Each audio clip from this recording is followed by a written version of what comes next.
Welcome back to TechTalk with TDafrica, your plug for conversations that charge your brain, not just your devices.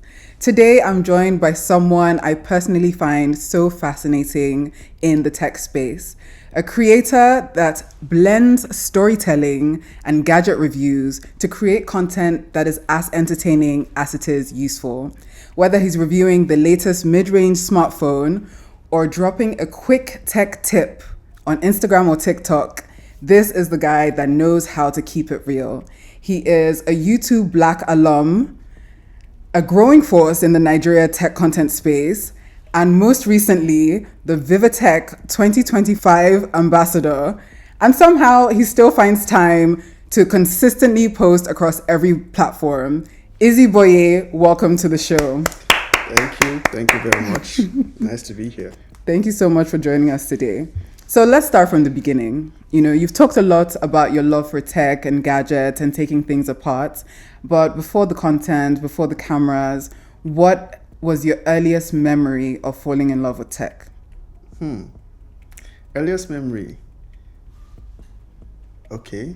I can't pick the earliest one, but what I can remember right now, I know back then I used to, you watch CDs, these compact discs, and then on your father's disc CD drive or something, and then it gets stuck inside, and you don't want your dad to come back and meet that, there's a CD inside that he did not put in there. So you get out the screwdrivers, open the disc drive, pull out the CDs whenever it falls inside. I've also loved like games. I was always interested in games, and then there was a day I almost bought our TV. I just put a magnet across the screen and it started showing rainbow colors and all that. Oh no. And then you want to fix it yourself. But then as a child, instead of taking it to someone to fix it, you can't do that. You don't have the funds. Yeah. So you open it and try to fix it. Sometimes you succeed, sometimes you spoil it even more. Then you couple it back like you didn't know what happened to it. So, that's so interesting. So it's been very early for me. And then I think when smartphones started coming out, I think my first phone was this... I've forgotten the model number, but it was this Samsung with blue lights, then antenna, blue phone and all. So I think I explored every menu on that phone. And I think at some point I even got it to browse. It was surprising, but yeah, I was always exploring all those things. I always wanted to figure out how these things work. If there's a menu anywhere, I explore each and every menu. If it's a TV, I explore every menu to correct whatever setting there is to be there. If there's a manual, I read the manual from the beginning to the end so I know how it works. So at the very least, if there's a fault, before you take it to the repairer, confirm if it is software or hardware. So if it's software, we can fix. If it's hardware, repairer will fix. So that's just how. That's amazing. So you've always had that passion, that love for tech, and then you brought it online into YouTube in 2019. Yes. So was there ever a moment, after your first YouTube upload, after your first viral reel, where you felt, you know what, yes, this is where I'm meant to be, this is the path I'm meant to be on? Let's see. The moment actually came before the first upload. Okay. So I've explored with different things. In fact, I've done a lot of things. I've done... Let's not go into that. I've done hard labor. Let's do it more tech. So I've done... at some point, I wanted to learn web development. I started the process. I hit a roadblock. I diverted into something still on web development, but not as intense as what I was trying to go for at the moment. And then later on, I decided that what I really needed to do was to build a website. And then, this jump off the cliff and build your wings on the way or your airplane on the way. So I just... little money I had, bought a WordPress website, hosting and everything, and I sat down one Saturday morning. I was serving then and built it from start to finish. I learned how to build it while building it. And from there on, I picked up one or two skills and started doing that. And then I had a blog. I was doing like covering news articles, but keeping up with those things is tough, because you want to put out every new article, every new information that comes out. Yeah. But then I could not keep up, so I just left it. It was just there for a while, for a long time. But then when I wanted to rekindle it in 2019, I said, I'm going to bring back the website, but I want to visit different places and write about these places. And then I started researching. I needed a new phone. It was then it dawned on me when I was watching different reviews on the phone I wanted to buy, because it was not out yet. Yeah. And then I realized, what comes naturally is gadgets, everyone I know that wants to buy a new gadget calls me first. If they have an issue, they call me first. What's wrong with my phone? I was on the way now, so if someone called me, oh, my phone is not coming on, let me know what I can do before I take it for repair and all that. So this is what comes naturally. This is what I don't have to sit down for hours and research to write about, because I already know how to go about this thing. So why not just put that tech enthusiasm to value and do it like these big content creators abroad that are putting it out there? Then I didn't know that we had like content creators in Nigeria, tech creators. So I thought I was going to be the first to do it. So it was when I started researching, I started seeing Fisayo, started seeing Mr. Key, Valor Reviews then, Eric Okafor, Henry Newton. I'm like, oh, there are already people doing it. So what am I waiting for? So it was at that moment, okay, this phone that I'm buying, let me use it to start. And that was the first phone I actually reviewed. I think the Galaxy Note 10 Plus, unboxed it. If I can't even watch that video. Why? It was, you would It just takes know you back. It was all over the place. The light I was using then, I didn't know anything about video editing. I didn't know anything about lighting, camera works. I just knew that, okay, the phone has a camera. I bought these floodlights they use outside. Oh, I That was see. what So I it was, bought. it was a lot. Yeah, so it was too sharp. I carried one white singlet to cover it a little, and then it was just from there. When you start seeing the mistakes. For the next one, you want to correct the mistakes, and you keep correcting mistakes until you perfect it. And that was just how it started. Although it was easier then, because with 220,000 then you could buy 3 phones. Now you can't even buy one. You can't even buy half with that. Yeah. And I think it's so interesting that you said that, because oftentimes people feel like you have to come in prepared. No. But like you mentioned, you jump off the cliff and build your wings as you go. Yeah. So you just have to start and be consistent with it. And just speaking about your content a bit, I've noticed the tiny swords. And I just wanted to ask about this. They pop up everywhere on your feed. Is this from your love of gaming, anime, or is it just chaos for chaos sake? Okay. Okay, so I love movies. Not any kind of movies, though, but there's anime, there's game. So I think the first ones I started using the sword, it was the Blades of Chaos, they call them, and the Leviathan Axe is from the game God of War, my all-time favorite game. And then these swords, since Timu has been disturbing us with adverts, I started seeing all these swords pop up, and okay, this would be good for my unboxing videos, since people seem to love them a lot. So let me just not make it so generic. Let me show something interesting at the start. So I started picking up some of these small swords. So maybe for each unboxing video, a different sword.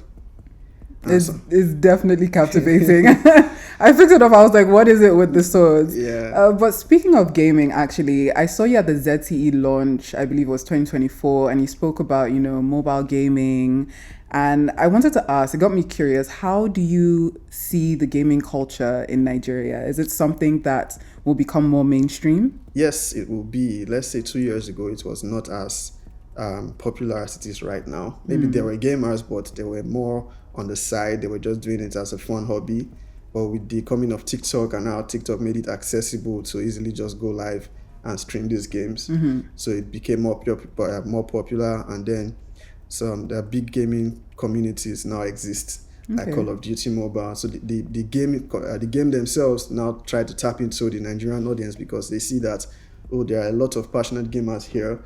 What most of them lack is just the resources. And then if you look at mobile gaming, the most popular mobile game in Nigeria right now, I think it's the Call of Duty Mobile. And I think why it's most popular is because it works on pretty much any phone. Maybe not as good as the high-end phones, but it works. And it gives some people escape. It's something they can just do from inside their wardrobe if they want to. And they kind of communicate with others, play with others, enjoy.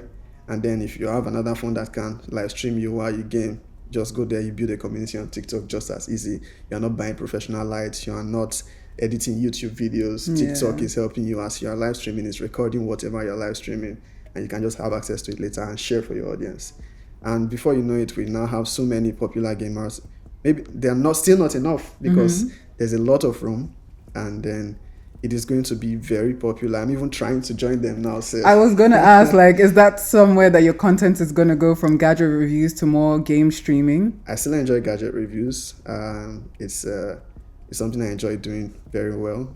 So the gaming, I'm doing it on the side for now. So I think I've not streamed in a long time. I started it like this year. On the 1st of January, when everyone was doing Happy New Year, I was figuring out how to set up my gaming streaming. Oh, really? So that was what I did on the 1st of January. So on the side for now, but depending on how interesting it becomes for me, I might keep doing it more often, but I just need to find a way to balance it. As much as I enjoy gaming, one way I can create value is the content creation, is the putting out phone reviews and all that. There are so many people that are waiting for the videos that I put out.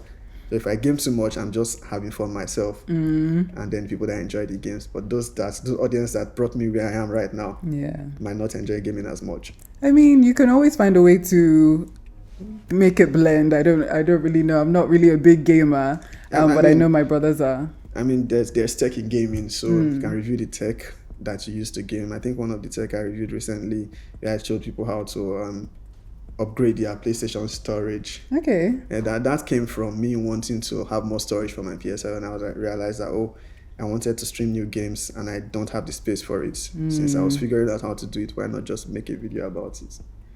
And now that I started game streaming, it has even given me more content ideas that I see that, there are people that want to stream the way I stream. They don't know how to go about it. So more content ideas come from there. Although I experimented with a new page, Izziverse, because you want to try something new, you don't know if your current audience will like it. Yeah. You experiment on a new page, and when you now realize that a lot of people that love smartphones love games too. So, true.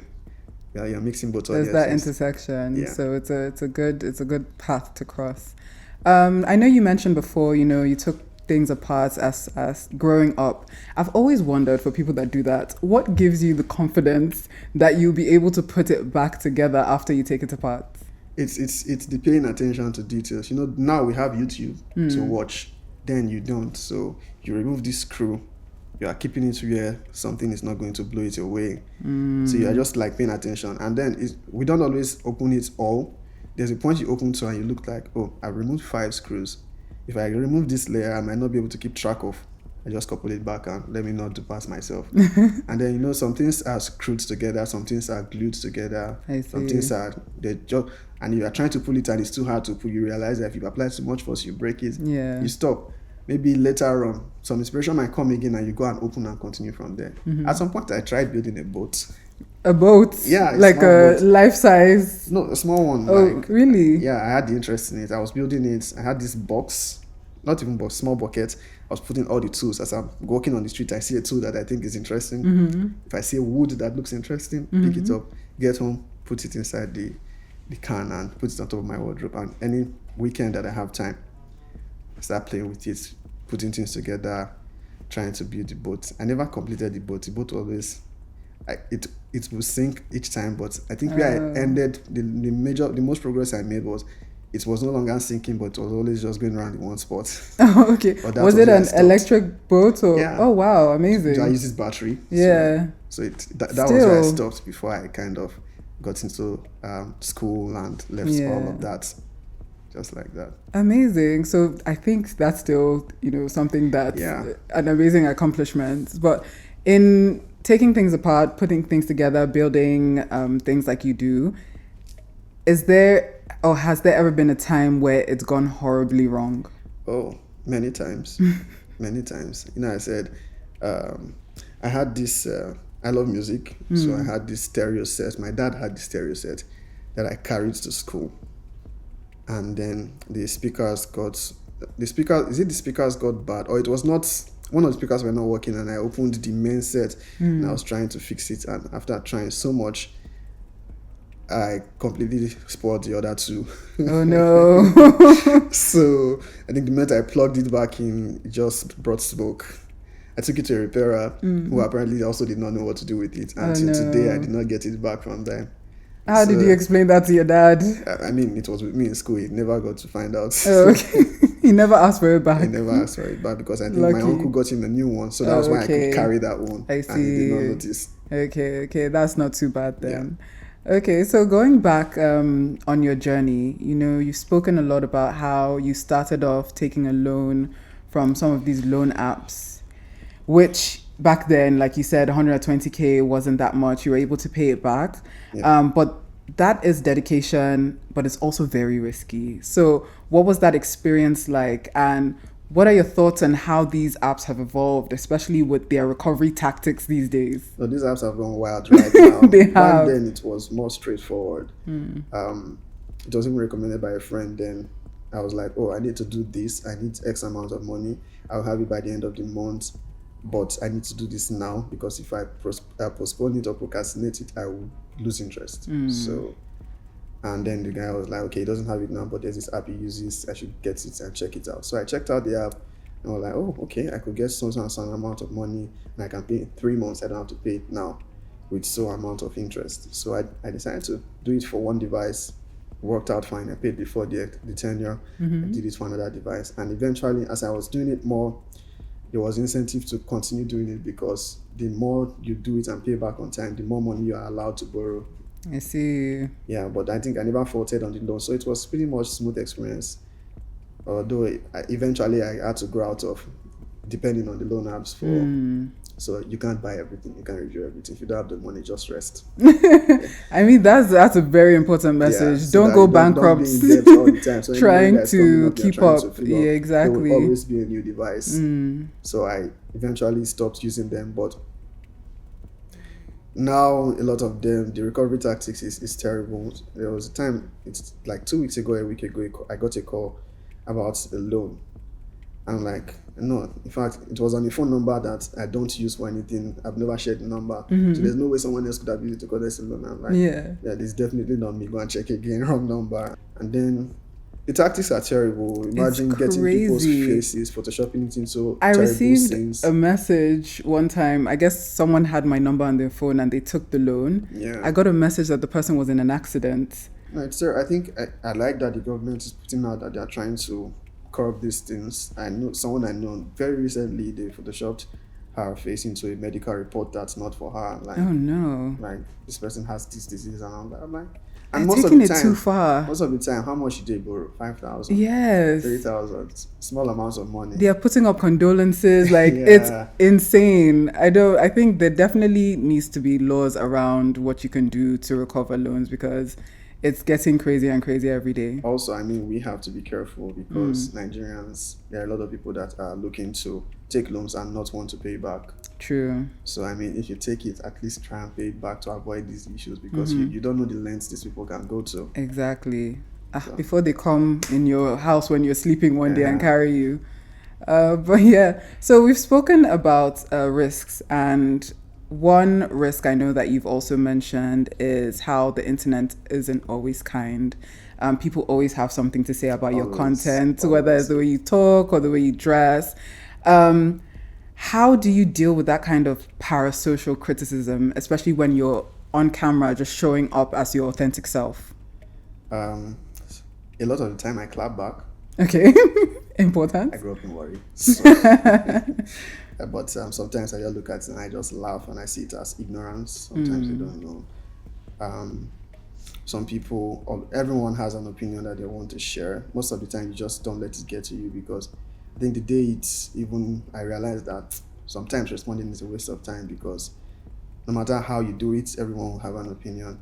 True. I have been called a Samsung fanboy. I've been called a Techno fanboy. In fact, there's no brand. The one that surprised me was the day I was called an Apple fanboy. And I'm like, okay, I mean, that's the last one. You have to call me an Apple fan, but that means I've checked every box. Yeah. That makes you a tech creator. There are people that always feel you're biased towards a certain brand because the video did not go the way they want it to go. I see. Not as if it's not informative. There's something they need you to say that you didn't say. So there will always be people with opinions. You just have to, I mean, when I have the time, I clap back. Sometimes I try to like educate them. Sometimes I don't clap back with a savage response. I be like, maybe a question that kind of, they either don't have an answer to, or when they think about the question, they realize that they were wrong. I do that sometimes. But it will always be there. You grow thick skin. You can't use that as a reason not to create content. When I just started, I always love wearing black long sleeves. And someone said, oh, I was copying Fisayo. No, Fisayo was already talking. Yeah, turtleneck. That was like my second or third video. I'm like, I responded at first, but then I deleted the response. I'm like, no matter what they're going to think what they're going to think, so you might as well just do you. There will be people that talk about how you dress, the people that talk about how you talk. The podcast we're doing, there was a comment recently that, oh, we are going global. We should stop speaking local. We should start using foreign accents. Oh, no. But I also know that there have been creators that they have attacked for having foreign accents. Yes. So, Trust me, you can't please everyone in this life. You fun just have fact, to. when I started my YouTube, I was going to do it in pidgin. Really? I tried it once. I didn't like how it sounded. I deleted the video. Fair. I mean, as long as you're doing what makes you happy and not trying to twist and turn yourself into what they want you to be, Yeah. that's just what you have to do. Comfortable. Exactly. And speaking about comfort and going into community, one of the things I found so inspiring about the challenge that you did with your friends, posting consistently for a while, what made you guys start that? Was it strategy or was it survival? I think it was more of pushing each other to be consistent. So it wasn't necessarily any strategy. It wasn't survival. So we had this group where we were together. We were checking up on each other. Oh, this video you put out, it's too bright. Next time, correct this. Oh, this video you put out, you said this and you said it wrong. Please fix it next time. Oh, my sound. Or I made a video and then others listen to it like, okay, your mic, you place it here, you place it there. Like, help us to make sure we put out good quality. But then if each of us has not put out content for some time, we always check up like, hey, why have you not put out content? But then with COVID and TikTok, and then it was more of, short form content is becoming popular, right? Let us try and see how we can start making short form content. And we started doing it just on the side, individually, until we looked, okay, it's yielding results. And unlike YouTube long form content, this is something you can sit in an hour to come up with an idea and shoot the video and have it ready. YouTube takes days to prepare. You can't just do a 5 minutes YouTube video in 3 hours. So, okay, since we now do that, let's try and be consistent, like challenge each other to do it more and be consistent. So, hey, I think it was Overwatch and Valor that started it first. Okay. Yeah, let's put out a video every day on YouTube Shorts. Okay. And if you don't put out the video, you pay 5,000 to the other guy for that day. And that was how we got ourselves into it. All of us got into it and like, let's do it for 30 days. And after 30 days, let's do it to the end of the year. Amazing. And you would not believe that within a month or two, each and every one of us crossed the 100K mark on social media. Oh, wow. Before then, tech creators were not present on social media. We were just there. But with that challenge, we're all now coming up with new ideas and new ways to create our content. We're not just reviewing phones. We had to come up with tech tips. We had to come up with different things, exploring apps, so that our audience will gain value. And somehow you will do a video that will end up in different WhatsApp groups, and before you know it, your video is gone viral. Yeah. That's amazing because, content creation often feels or looks like a solo journey.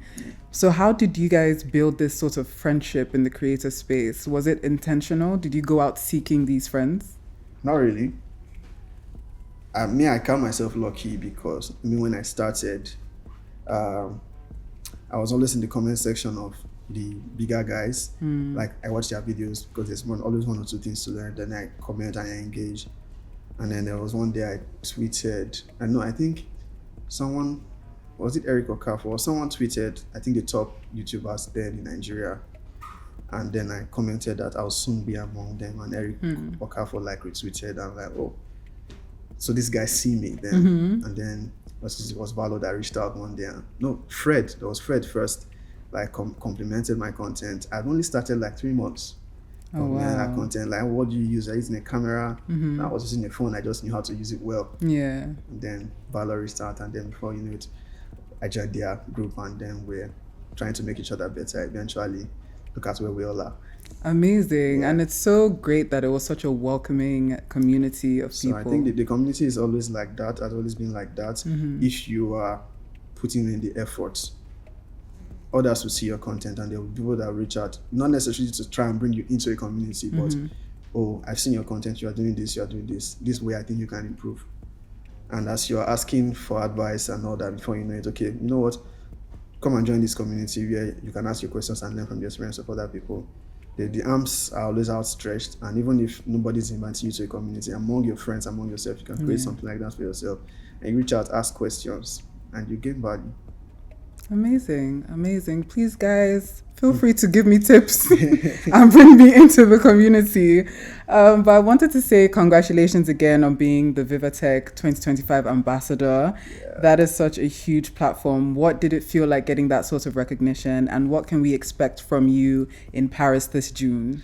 Well, being lucky to have been in a forum like that before, not like, I mean, it all started like 2 years ago. Before then, I've never left the country, so I got lucky, and I'm expecting to explore the tech that is to be on display on Vivatech and explore as much as I can, and of course share with my audience. They will see what I see, everything interesting. I'll try as much as possible to put it out there, because also one of the things that we or I have been trying to do is to try and show this perception that creators in Africa or creators in Nigeria can do global content. So it's not just Nigerian content, content that reaches a global audience. So Vivatech is a global platform. So being an ambassador already puts us out there. I'm not the only one actually an ambassador there. I think there's Miss Techie. Amazing. Yeah. Congratulations to her. Yeah, and then I think there will be other Nigerian creators that will be there, and it's interesting. So the more African and Nigerian creators we have there, the more we can showcase, should I say, is it talents or the things we can do. But yeah, it's exciting. And you know, Vivatech, it's the Vivatech themselves that got us to be ambassadors. It's not as if a partner brand reached out and said, we want to be at Vivatech. I mean, the times I've been to Mobile World Congress has been, okay, this brand has something to do there, come and cover for us. And then the last time was I went on my own, but this time Vivatech, the organizers themselves, want you guys to come be ambassadors, and it's a very interesting thing to do. You are getting global recognition, and it's very 100%. nice. Congratulations again. That's Thank you very absolutely amazing. And congratulations to the other Nigerians and Africans that have been chosen as ambassadors. So before we wrap up, we're switching gears a little bit. Normally we play a quick game called Table Talk. Okay. But for you, we're going to go tech mode. And we're going to do something called Tech Time Machine Trivia. You ready? Okay. So it's a game show style trivia with 3 rounds. The first round is called Blast from the Past. I asked you 3 questions, and if you get all 3 right, maybe we'll give something to the audience. I don't know. We're still we're still thinking about it. The second round is called Future Tech Forecast. We give you 3 scenarios, and you let us know how likely it's Going to be possible. exactly. And the last one is just an audience tech toss-up, so a question from the viewers. Okay. Let's get into it. Round 1. In 1998,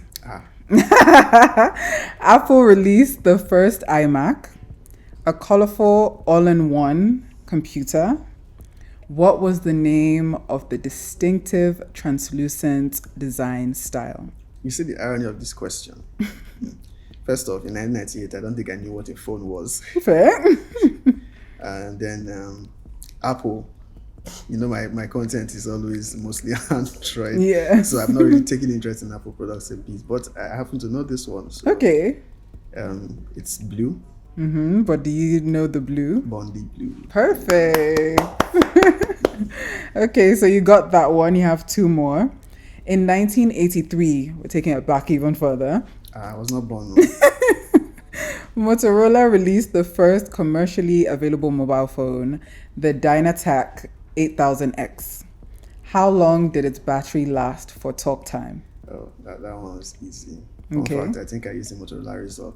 Then my mom had the Motorola Flip, the Razr Flip. I took and used. But I think the last battery tech was not really good then, so 30 minutes.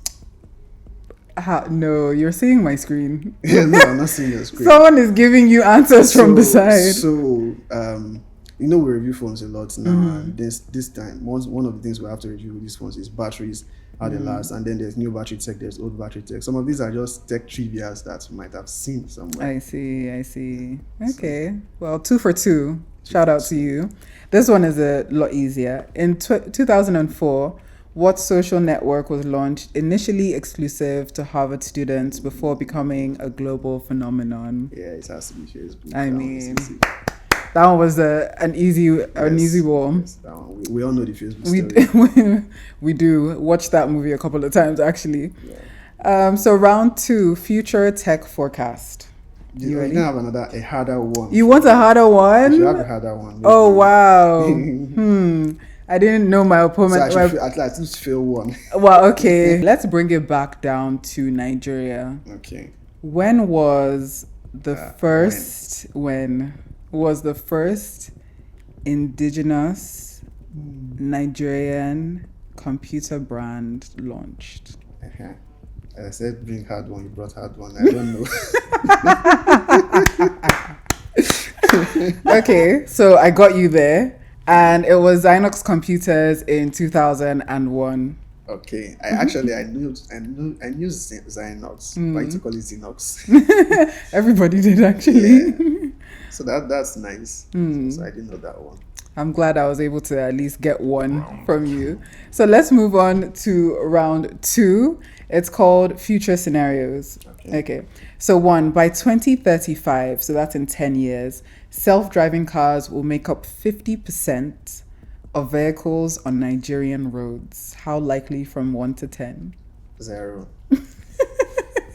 You have no faith at all. On Nigerian roads. 10 years. Nah. 0. No. Maybe in 100 years. 100? Yeah. Wow. It's not that I don't have faith in tech in Nigeria. I don't have faith in Nigerian road system right now. Fair. So, I mean, valid. Yeah. Valid. Very valid. we have to be realistic. That's not the only, but that will not be That's not the only road now. Right? So And you know, Nigeria driving as well is not the one that they were testing in. I mean, electric cars are popular and it's not popular enough in Nigeria right Yeah. now. So imagine the Self-driving. ones, not with our road system. It's not about maps. The Nigerian driving is not the type of driving they were testing for with that those to cars. work, we'll get rid of yellow buses. We'll get rid of Even plasma. the traffic system, So the everything. system The system does not encourage something accommodate. like that. I completely agree. The system just does not have the capacity to accommodate It's not that it's that. impossible, but 10 years is too short for that reality. Nigeria, do better. Let's have tech that can work for us. By 2035, brain-computer interfaces will let people send text using only their thoughts. Yep, I think that's going to be possible. By 2035, it's going to be possible. It's just adoption is what people will be very skeptical about. I think we already have something like that that's still in, probably people are already testing it. So, I mean, the world richest man is already doing something like that, exploring that tech. It's just going to be adoption. Everyone is scared of how their data is being used, and then the thought of having someone else controlling something in your that mind. you want to put in your mind. But yeah, it's going to be possible. It's just only going to be a matter of how many people are going to adopt it. Is that something that you would No. buy? Wow, didn't No. even take 2 seconds. I like my thoughts. In fact, it took me very long to adopt AI. Oh, really? Like to start using it for research or anything. It took very long. I wanted my ideas to always be original. Okay, I mean, that's fair. And number 3, by 2035, augmented reality glasses will fully replace smartphones for daily tasks. It won't fully replace smartphones. It will be there, but it won't fully replace smartphones, especially seeing that these glasses right now are so expensive. Yeah. Like, cost of 3 phones. Like 3 really expensive phones. Yeah. So it will be there, but it's going to be tech for the premium people. Yeah. Plus, I imagine a scenario where that is the reality. I mean, we've seen it in movies, we've seen it in games, but actual reality, it will take a while. So by 2035, it's not going to replace. Smartphones will still be here. Only that maybe there will be smaller, thinner, but augmented reality is not going to replace. Okay. But I like to see it like Same, actually. Have you played around with those glasses before? So, not that I'm a village person, no, but It's a very random place to start. I played around with some, but I don't really like them because of how it makes me feel. Like I get this pain in my head if I use them for too long. Even headphones, if I wear them for too long, there's this pain that I get at the back of my head. So, augmented reality glasses, I don't like having to wear something where it changes what I'm seeing ahead of me. So, and then I'm not able to separate reality from but I mean, it's good tech. It's something that you might have on the side and check once in a while, but using it day to day, I'd say it's not for someone like me that likes physical interaction. Fair. Everyone has their personal preference. Yeah. And the last round is called Audience Tech Toss-Up. And so this one, don't worry, there's just one question for you. If you could invent one piece of tech to solve a daily annoyance, what would it be? It's always been on my mind. A device that can get someone to teleport from one place to another. 100%. Yes, because I don't spend time in traffic. I don't have to 100%. hurry. I'm 2 hours before I get to where I'm going. I enter the road. Or I have something in 10 minutes. I press a button. I'm there. Teleportation device. I would buy into that 120%, honestly. Ever since I was probably my earliest memory of being stuck in traffic for primary school, that has been on my mind. Why do I have to sit through this? That would be good. Okay. So Izzy, before we wrap up again, can you give us one piece of advice for our viewers? First off, most things, not anything, but most things are possible if you put in effort. It's just a matter of you starting it at first. It's going to give you an idea of where you need to improve on. You cannot have everything at the beginning. So if it is tech, if it is anything you are trying to go into, sometimes take the approach of, let me just start it first. So I know that there are people that will advise that you need to have this, and this first before you start. You need to count your costs before. But some of these things is, if you start it, it will be able to give you the right idea of what you need to invest your resources more into. And it's just an advice, but if I'm to give an example, when I wanted to start content creation, if I had said, okay, let me go and learn video editing first, let me buy a camera first, let me buy the phones that I need first, I think it would have taken me at least a year or two more to start. But because I started with just what was within my reach at that time, I was able to now know when the money was coming in. I was able to know what exactly to put it into so that I don't buy things that will waste money on. I see. Very important. Thank you so much for that piece of advice. And again, thank you so much for hanging out with us today. It's always a vibe when creators come in with truth and tech the way that you do. And to everyone listening, if you're not already subscribed to Izzy's TikTok, Instagram, and YouTube, you're missing out on gadgets and good vibes. Catch you next time on Tech Talk with TDafrica. Stay curious and stay plugged in. Thank you for having me.